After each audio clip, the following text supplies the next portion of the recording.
Hello and welcome to Future Building. I'm Mathew Aitchison and I'm Professor at Monash University and CEO of Building 4.0 CRC. In this podcast, we take a broad look at buildings and building in contemporary society and what's coming down the pipeline in the future. We'll talk with invited guests and experts in the field, where we'll cover news and trends along with research and developments in the industry. Future Building is proudly sponsored by Building 4.0 CRC. Welcome back to the Future Building podcast. So if we think about problematic housing and building markets around the world, it's likely that California would make a top three. Now, whether this is truly the case or whether it's just an example that's been used more often in public debates because California is so prominent is arguable. But there's no denying that it's hard to build in parts of California. And it also has some of the most expensive real estate in the USA. Indeed, one of the biggest books of 2025, Abundance by Derek Thompson and Ezra Klein, used California as a kind of ground zero for the housing supply markets run amok, and as a case study for how well-meaning regulation can turn into a blocker for many new developments and critical infrastructure in that state. A few weeks ago, I had the pleasure of traveling to Stanford University to attend one of the best conferences on the future of building, the Industrialized Construction Forum. Our guest today, Assembly Member of the Californian State Assembly, Buffy Wicks, was the opening keynote of that conference. Assemblymember Wicks's presentation made a few things clear. Whatever the problems that may have plagued the state in the past, change is clearly afoot in California. She outlined an extensive range of measures that would soon be introduced to government that set out to reform the entire housing system, from planning and permitting to financing to development and production. But why should we care about California? Well, firstly, it's really big, a population of around 40 million people. We've also heard the fun fact that California would be the world's fourth largest economy if it were a separate country. But we should also ask, why are the changes being considered by the California government significant? Now, as I already pointed out, California market is a difficult and sclerotic market that has been stubbornly resistant to reform until now. Also, we should consider that other states look to California, and the feeling being that if it works there, perhaps it could work in those other states as well. Also, California has been the epicenter of some really big swings, and I should say misses, at the problem of getting housing supply going. And here I'm referring to classic case studies like Katera, for example, that we've spoken about before on this podcast. Finally, though, I think we should care about these reforms in California because I think we are having a moment about housing. There really is a feeling at the moment that we have all of the right ingredients for change. A little bit more about Assemblymember Wicks. Assemblymember Wicks worked on President Obama's campaigns in both 2028 and 2012 before entering politics herself. She was elected in 2018 to the Californian State Assembly, and she always had an interest in housing, as we'll hear, and so it was logical that eventually she became chair of the Housing Committee in California. She is now chair of the powerful Appropriations Committee, which I think is clearly very critical for any change applied to this sector. Look, I really enjoyed this interview, the holistic approach the government is taking, the sacred cows that Assemblymember Wicks is pushing in an attempt to turn around what she calls the aircraft carrier of housing. I hope you enjoy this interview too. I spoke with Assemblymember Wicks from her home office in Oakland in February 2026. Assemblymember Buffy Wicks, welcome to the show. Thank you for having me, and you can just call me Buffy. Buffy, as our listeners heard in the introduction, California is going to be the site of some exciting changes in regard to housing and new ways of approaching the problems that have been facing your venerable state for quite some time now. Now, I should start by saying I've had the benefit of hearing your keynote address at Stanford a few weeks back, So before we get under the hood of some of the ideas your government is going to be exploring, perhaps we could start with you and your personal interest in housing. How did you come to the housing issue and why is it important for you? Well, thanks again for having me. I got elected first in 2018, and realized I wanted to work on housing early on, in part because of my own personal experience. I'm a kid who grew up in a rural part of California, very low income community, a town of 1,500 people with no stoplight. And I grew up in a manufactured house, a mobile home trailer. I was embarrassed about that as a kid and didn't want to invite friends over or have slumber parties. But as I got older, that mobile home that my parents bought in 1976 for $12,000 was housing security for us. It enabled me to be able to, go to community college, go get a four-year degree, work my way up the ladder from being working class to middle class. It has enabled me to then go work for President Obama, to then come be a state legislator. All of that is rooted in housing security for our working class families. And that was made possible to me because of a manufactured house that my parents bought in 1976, which, by the way, to this day, they rent out now. They built their dream home when I was in college. They rent out that mobile home for, I don't know, $700 a month, which they've been doing for the last 20 some years. So they really got an ROI on that manufactured house. I think that reflects, a lot of issues and concerns that people are faced with today. And when I ran in 2018, I did 239 house parties around my district. And I was in a different living room every night, and everything from like $10 million, Piedmont mansions. Piedmont is the most expensive city in my district, to low income subsidized, public housing as well, and everything in between. And at every house party, I would ask the people there, 20 or so people in every living room, why are you here? And about 80% of them said cost of housing. And so I knew this was an issue I wanted to work on. So when I got elected in 2018, I dove in head first working on this issue.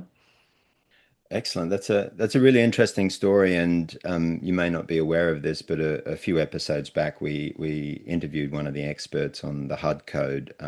For those people who have listened to every episode, the HUD code refers to what is commonly known in the United States as manufactured houses and manufactured housing, and so that's what Buffy is referring to there. To set the scene, I think a little bit for our global audience who may not be as familiar with the situation in California, how would you describe both the current state of play in your state and also, if I may draw on you for a historical account, the journey over the last couple of decades that's got us to this moment? Yeah, it's a good question. And it is the crisis that we are experiencing has been decades in the making. We have, over the course of 5 or so decades, made it incredibly difficult to build housing in California. We've made it almost illegal to build multifamily housing. We've empowered, at the local level, really the ability to stop housing construction across the board. There's been a number of different challenges that has resulted in about 2.5 million homes shy of where we need to be. I will say over the last 8 to 10 years or so, we've really taken a bulldozer to some of the regulatory issues that have made it difficult to build housing, with some very strong successes in that. We've tackled streamlining, we've made more land available for housing. We've cleared big hurdles on permitting reform issues and CEQA. We've done more public investment in publicly subsidized housing. So we've done a lot of heavy work. Some of it has been taking on real sacred cows in democratic politics. This is a democratically controlled state. When there's housing concerns, often you're pushing up against the environmental community, for instance, or the building trades or other really kind of sacrosanct groups and interest groups. I have the scars to prove it. But I do think it's important because I think we can balance the needs of the environment and our worker protections while also building the housing that we need for our communities. But we've done a lot of really good work towards that end. over the, like, again, as the last, 8 to 10 years or so. And so it feels like we are, housing to me feels like an aircraft carrier that it can't really turn on a dime. It takes a minute to turn it. It takes effort to turn it. But I do think we're turning the crisis. And hopefully, as I look around the corner, we'll be coming out of this hopefully soon with a flywheel of actual housing production, in a way that will substantially bring down the cost. Excellent. Well, you mentioned a few things in there which I find fascinating and I think would be of interest to the groups. Can Two things. You mentioned CEQA, which stands for the Yep. California Environmental Quality Act, commonly known as CEQA, and it being so hard to build houses in California. Can I just ask you to retrace just a few of those steps to say why is it so hard to build houses in California? Yeah, I mean, I think specifically around CEQA, I think there were a lot of good intentions around CEQA. And it has morphed into essentially a cudgel to be used to stop any construction of any variety at any time, anywhere in California. Anyone with, any amount of money in their pocket can do a lawsuit to stop any kind of production under the premise of environmental quality issues. And there's environmental review that is required. So the end result is that a lot of projects get tied up in lawsuits and litigation for decades, or years at least, and then often just stop dead in their tracks because the litigation challenges are too fraught. And I'll give you an example. There's a project in San Francisco, downtown San Francisco, one block from the BART. It was a former parking lot of a Nordstrom. A developer came in, wanted to build multi-unit, a couple hundred units, union made, a significant amount of inclusionary for low-income folks, all the things you want, right? Living densely, right on again, a public transit line. And it was essentially stopped with CEQA. And because of that, we have such a sheer challenge in terms of volume of housing that we need. We had major reforms in CEQA last year. How we got there was through, I did a select committee on permitting reform. We had hearings across the state. We were looking at permitting reform challenges, CEQA and others, not just housing, but other projects as well, public transportation, resiliency projects, anything where you're trying to build anything. We brought in all the stakeholders. We brought in the unions, the environmental groups, the cities, state government, anyone who has a stake in this. We did a white paper laying out policy prescriptions on how we could solve these problems that resulted in a body of work last year, one of which was my bill, which essentially got rid of CEQA for infill housing, where you already have housing on your footprint. Anything under 20 acres is no longer subject to CEQA. And that was probably the biggest change in CEQA in 55 years in its making. And we're starting to see the fruits of that labor, where now a lot of projects are getting permitted much more quickly because that litigation aspect is no longer a problem. Oh, congratulations on that. That's really interesting to hear, and I think it sets the scene well.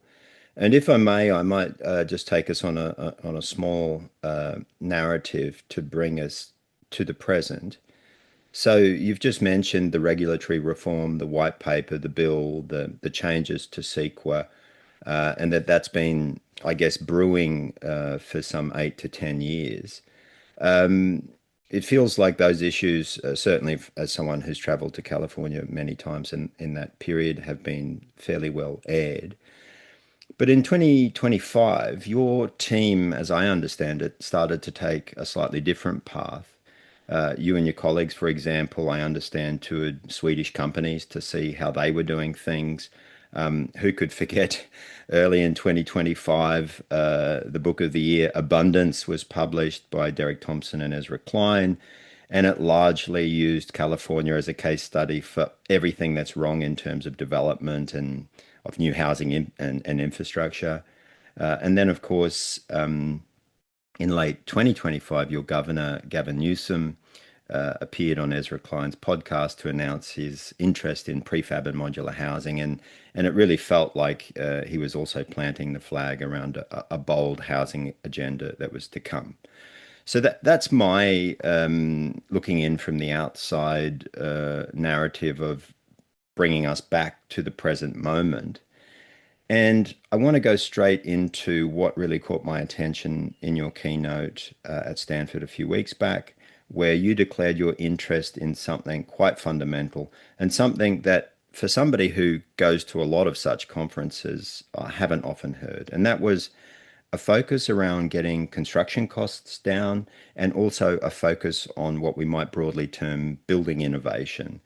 I'd love to hear your thoughts on this, Buffy, and also some indications about how you got to this point of view with you and your team. Yeah, no, and I think that's the right way to frame it.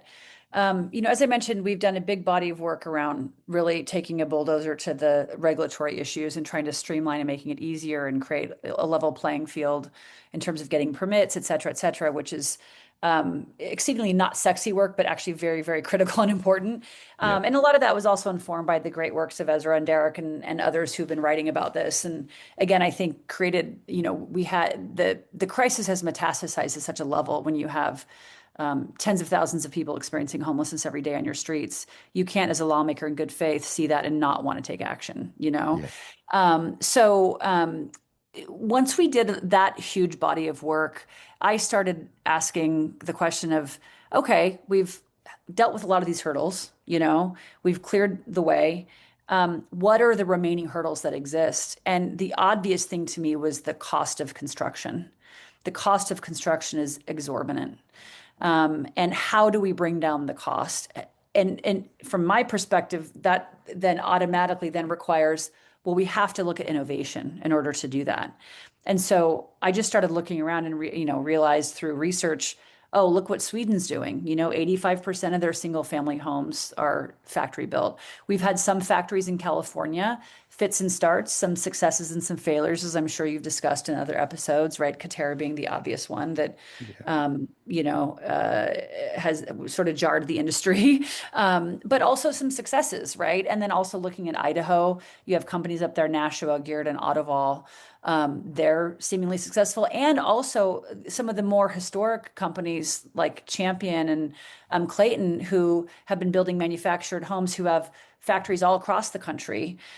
So you have this kind of, I think, emerging, so you sort of have some legacy companies and also emerging newer companies who are really trying to grapple with this question. And so I decided to do yet another select committee on housing construction innovation. These select committees are great because they're temporary nature. Bills do not go through the committee, but they really are about ideas generation. It's a place for lawmakers to come together and ask experts from literally across the world, how do we solve these problems? And so it gives a real intentional public conversation for that. So I established a select committee on housing construction innovation that I chair, and it's comprised of, our housing chair in the assembly, our local government chair, our budget chair that oversees some of the housing decisions, and others who care about this body of work in the legislature. And we did a series of trips and a series of hearings, bringing in and talking to folks who believe in innovation, but also some who've been on the receiving end of not having such a great experience. We talked to developers who've worked with some of the more innovative models, who've liked it, and some who hate it. And I Yeah. think it's important to do that. And also the investors, why some invest and some won't. And I just think it's important to really understand, is this realistic that we can make this a reality? To bring down the cost. And I think what can often happen sometimes in these conversations, especially as a politician, where you're looking for the next bright and shiny object, is you can kind of, be captivated by that, and lose sight of the real question that you're trying to answer, which is how do we bring down the cost of housing for our working class and middle class families? So that's how we're approaching and centering the conversation is factory built housing a pathway for that? Is 3D printed housing a pathway for that? And if so, what are the things that we need to do then from a regulatory point of view to make it actually a competitive model? so that it can reach its goals of having a more affordable housing. So we are in the midst of that process right now. I had two hearings in January. We are working with the Turner Center for Housing Innovation at the University of California, Berkeley, which happens to be in my district. And they've got a body of researchers who have been asking this question for years and years and years. And we've been working really closely with them, and we'll have a white paper coming out here, I think next week, actually, looking for some policy prescriptions on what I can then do as a lawmaker to create a better regulatory environment to have this industry grow and flourish in California. Fantastic. I do want to go on and probe some more about the white paper that's forthcoming. I expect it will be released before this podcast comes out, but we're going to sort of pick through some of that. But before we do, I've obviously traveled to California quite a bit, and I've marveled at some of the companies that you mentioned, Katera being one of them while it was still going. There is a kind of obvious overlap and somewhat an irony about California, the Californian economy, and particularly a part of the Californian economy being the innovation center that is Silicon Valley, the Bay Area. There are so many innovations that have come out of your part of the world and out of your state.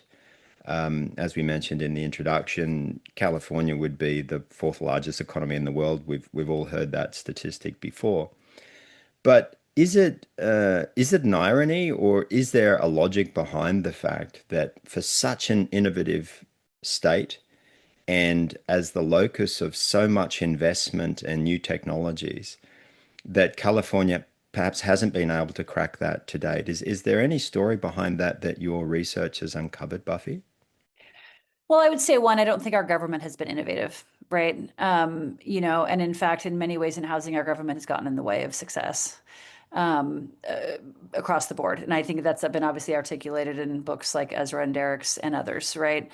And so I think that's one challenge or barrier. I think California's innovation is born out of, I think, a lot of luck, a lot of smarts, a lot of hard work, and all the other things that we have here that allow for places like Silicon Valley to flourish. And having said that, I think if we can harness that innovative spirit and apply it to this, but also through the mindset, not just in the private sector, but having the government as an actual partner and how we can actually achieve such innovation in scale to serve the needs of our constituents. That's where I think how I'm trying to approach it. How can I be a partner for innovation for the private sector? And when we're looking specifically at housing, what can I do from a policy point of view to create a better environment so that the Kateras of the world don't fail, Yeah. or, Factory OS, Harbinger, there's many other companies out here. How do we allow them to flourish? And I think what I've learned is there's real concrete things I can do in Yep. my position right now to create that better regulatory environment so this can succeed. And that's really the body of work we're going to be doing this year in the legislative session. Excellent. Well, let's turn to that now, and the white paper that you um, talked about just before. Hopefully, we'll all see that soon. You mentioned you've been working with some experts from the Turner Center for Housing Innovation at the University of California, Berkeley, a wonderful research group that I've had the pleasure of visiting over the years, and personally know many of the people that you've been working with. Um, it it it is striking what I have learned about this, and I should also point out to listeners, I haven't read the white paper as it currently stands. It hasn't been publicly released. But what struck me in hearing some of the outlines about it, Buffy, is how comprehensive it is. We are used to very piecemeal change and innovation in this industry, and the almost holistic nature of it seemed quite striking. And I want to frame some of this up and get your views on it. Obviously, we won't have a chance to go through all of the pieces that are in there, but if I understand it correctly, there's a few main buckets that it's trying to deal with. You've already mentioned one around the regulatory frameworks, so reducing friction in building codes and enforcement, which is a known issue in California, sort of targeting the certainty and improving the certainty of use of new techniques and financing support. And I hear that there's some interesting ideas around backstopping development costs, the alignment with existing funding streams, and of course, something quite close to my heart as a researcher, the proposal of some research and education programs. Um, is that a fair assessment of the general span of what you're doing? And perhaps can you tell us what you are most excited about or perhaps interested in those suite of measures? Yeah, no, that's exactly accurate. And I'm reminded when we were in Sweden, I took four of my colleagues, folks at the Turner Center and others, to head to Sweden, and we were en route on a long bus ride, going to and from one of the factories from where we were staying. And the poor folks at Turner Center, I was just sitting there like peppering them like aggressively around like, what's the idea? What are the ideas? Like, I need the ideas. Like, how do we actually create a better environment here for this market to flourish, you know? And so really pushing them, and they've obviously been great sports, and they've spent years and years asking these very questions. So they're the perfect partner. But yeah, we're going to have 8 proposals coming out of this body of work, that I think if we're able to succeed in, and pass and get signed into law, we will have serious change in this state, in this space, in a way that allows factory built housing to succeed in a much more robust way. That's my hope. Yeah. And so, one of the challenges, right, is, there's always the sort of risk of sudden closure of factories, that developers are very concerned about, right? They see the risk reward equation is off for them when they see a company like Katera go under, Yeah. so, or other companies like that, right? So is there a way that we can have some kind of a state entity provide a financial backstop to make those projects whole in case of a factory failure, So Yeah. we're working with the administration on thinking through that. There's obviously building code issues, when you have these localized building and, zoning codes requiring factories to adjust their product, that doesn't then allow for products to be built en masse, and doesn't allow them to be standardized. And if they're not standardized, then we're not driving down the cost. Yeah. And so can we remove local building codes from factory built housing and only apply statewide code? Yeah. So we're all of these different things. And I don't know that there's going to be one thing that's going to be the end all be all solution to this, but we're really trying to create an environment. Another one, transportation costs are really high for factory built housing. Other neighboring states like Nevada, Oregon, Washington don't have those same costs, and yet they're transporting the same product, but they don't require CHP or California Highway Patrol escorts where we do here. Yeah. So there's all these different kind of ideas, and we learned this really sitting down and talking to developers and the factories themselves around, how can we create this environment so that so that the competitive advantage that you offer as a business can be fully realized. Yeah. And so I think there's going to be a lot of work done this year. I'm carrying a budget ask to seed, long-term funding for more research, because I do think when you're talking about innovation, we want to make sure we're iterating and learning from those models. So we're going to have a big body of work, and it's not just me, obviously. It's my select committee. It's other members. This is a bipartisan, Democrats and Republicans, members from urban, rural, suburban parts of the state, northern, Right. southern California, because we're all faced with the same problem. And I think in the era of the politics we are in this country, it's really refreshing to be working, across party lines and with such a diverse group of stakeholders to actually solve problems, which is what government should be doing. Yes. Hallelujah. We all agree with that. The it's incumbent upon me to ask this question. I feel because I know many of the people involved, and I've seen you present on this more fully. But what is it about the measures that you intend to introduce that gives you confidence that they will be effective, perhaps where other things have not been effective to date, Buffy? What's different about this suite of bills? Well, I think it's a great question because as someone who's been working in this space now for 8 years and wanting to see tangible results, I get frustrated when we don't see those tangible results. Yeah. And I've taken it on the chin politically in a lot of these fights over the years. And you want the juice to be worth the squeeze, so to speak, right? Um, and what I've come to realize is I think it's going to be a number of things that fixes the problem. It's going to be the zoning reform stuff. It's going to be the streamlining work. It's going to be the public investment, but it also has to be the cost of construction. Yeah. We have to figure out that question. And so this, I think, is a piece of the solution. Is this going to solve all the problems? No.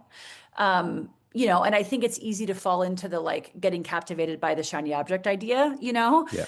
So I want to be very conscientious of that. But I do think it could be a part of the solution. And so that's where we'll see what happens. And this is what happens often in lawmaking. You do a bill, it passes, it gets signed into law, it goes out into the wild. And then you're like, okay, did that actually work or not? Yeah. And then you have to come back the next year and be like, oh, actually, we need to fix this thing or fix that thing or whatever it is. But the folks at Turner going to Sweden, looking at what other states are doing, looking at what other countries are doing, looking at different models, taking that all in, using the select committee process to synthesize all that information, working with an established research body to make our best guess on how we can actually create a better policy environment, I think is the best case that's data driven, right? I think is the best case scenario to actually achieve that change. I hope it works. It might not, but I know what we're currently doing isn't working. Yeah. Yeah. So, we want to make the environment better. But I'm cautiously optimistic that this will move this industry in a way that will be beneficial, again, with the whole goal of bringing down the cost of housing.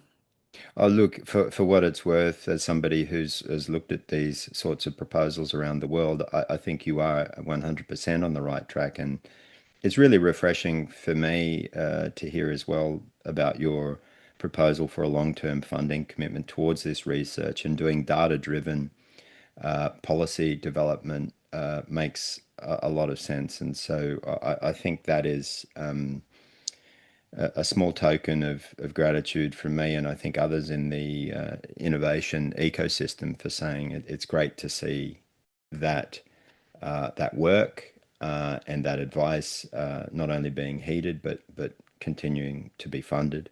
I just want to, before we move to wrap up, Buffy, I also just want to step through for us mere mortals who don't spend our times in the halls of Sacramento, to understand what the process would be from such a thing like this white paper we're about to see, through to bills and potentially even their implementation should agreement be found.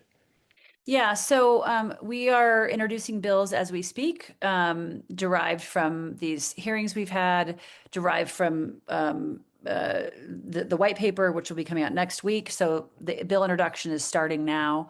Again, there'll be about 8 specific proposals that we're going to be putting forward that will go through the committee process in the assembly first. Then, 1, 2, 3 committees, depending on the area of jurisdiction, a lot of Mhm. which will go to the housing committee, a lot of which will go to our local government committee, a lot of which comes through my committee, which is the appropriations committee. It'll head to the assembly floor. We'll have to get I got to get 40 people to agree with me on all of these, and so do all of my colleagues who are authoring these bills. It gets kicked over to the Senate, goes through the same process in the Senate over the summer, and then back to the Assembly on concurrence for the final vote, and then off to the governor's office. And so through each committee process, through each bill, there's a lot of stakeholders that will weigh in. The labor unions will have a say. The environmental community will have a say. Our local governments, our cities, our counties, will be working collaboratively with the governor's office. I was very happy to hear him talk about modular on the Ezra Klein podcast, which was great. And so, there's a lot of politics and process as that moves through. But I'm in my 8th year now, and I've sort of figured out, I think, how to make it all work. Yeah. But it is juggling a lot of balls. But I think we'll get there. I'm cautiously optimistic most of these will land on the governor's desk, and I think for the ones that do land on the governor's desk, I'm pretty optimistic he will sign them. Excellent. Look, you just made one comment there that has come up in many of the interviews that I've carried out over the last few years.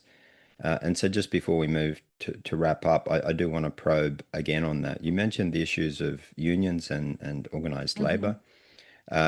That's one of the things. I'm obviously sitting in Australia at the moment. We too have a unionized construction workforce. And rightly or wrongly, oftentimes in public discussions and debates, organized labor is used as an argument, in some cases, spectre for why things like this can't or won't happen. I just want to get your take on it, Buffy. Yeah. How's your interaction been with the unions in California? So I think the unions are not monolithic on this. Yeah, I think historically, the building trades have tended to not be supportive of factory built housing specifically. I think that's starting to change. And I know it's starting to change. There's a company in Southern California that is organized by the building trades. The carpenters, who are not part of the building trades, have been much more proactive, in supporting these newer models, and willing to think creatively around what that means. One yeah, of the main factories, Harbinger, which is formerly known as Factory OS, is carpenters organized, and has been since day one. And so they've been a lot more, really at the table, eager to drive innovation in this space. At the hearing I had a couple weeks ago, I invited both the building trades and the carpenters to come testify about what their concerns, desires, needs, wants are as we look at this emerging industry. yeah, That was very helpful. Obviously, I welcome them to the table. And it's just figuring out exactly, okay, what does that actually mean in terms of factory built housing? And what labor standards are you looking at in the factory versus on site, et cetera? So that's where the sort of rubber meets the road in the conversations. But I have a strong working relationship with the unions. I haven't always seen eye to eye with all of them, always, yeah, yeah. but it's a respectful and cordial relationship that, I'm very eager to have their points of view and see if we can land something, policies that work for them and work for, this space and work for this industry, and work for my constituents ultimately. Yeah, excellent. Thank you so much for that. Um, so this is the crystal ball part of the evening, as it were, your evening, my morning. You mentioned before housing is like an aircraft carrier. I love that metaphor because it takes such a long time to turn housing around and particularly housing supply. So, when thinking about the measures that your government is considering and that should hit the floor at some point later this year, how do you imagine, in your mind's eye, the future of housing in California? What do you think it should look like in 5 or 10 years from now, Buffy? Well, it's a great question. Fundamentally, millions more homes than what we have at the core, to drive down the cost. We're Yeah, losing people out of the state because of the cost. So I think that's first and foremost, and I think that's going to be as a result of a lot of different things. yeah, Factory built housing and modular as a piece of that solution, but not exclusively. yeah, Additional, multifamily housing, more home ownership opportunities. We also have issues here around building condos because of some of the construction defect liability laws that we have on the books, which is also something I'm working on. So more home ownership opportunities, more workforce housing, more missing middle housing. I'm a yes and all of the above person, but I'd love to see 50, 60 factories up and down the state of California in 5 to 10 years, taking off, serving those needs. As an example, along with the traditional stick built, yeah. and panelized and all the different models that we have, to reach the goals that we need. Excellent. Well, I think that's a fantastic place to leave it. I want to thank you again wholeheartedly for your time today, Buffy, and I truly want to wish you the best of luck with the passage of these bills as they develop throughout the year. To our audience, as always, notes and references will be added online to the show notes, and we will, of course, include a link to the forthcoming white paper. Just again, a thanks to our editor-in-chief, Dr. Sarah Breen Lovett, and also to Michael Hogg for the theme music. Buffy, thanks once again, and to our audience, thanks for listening. Thanks for having me.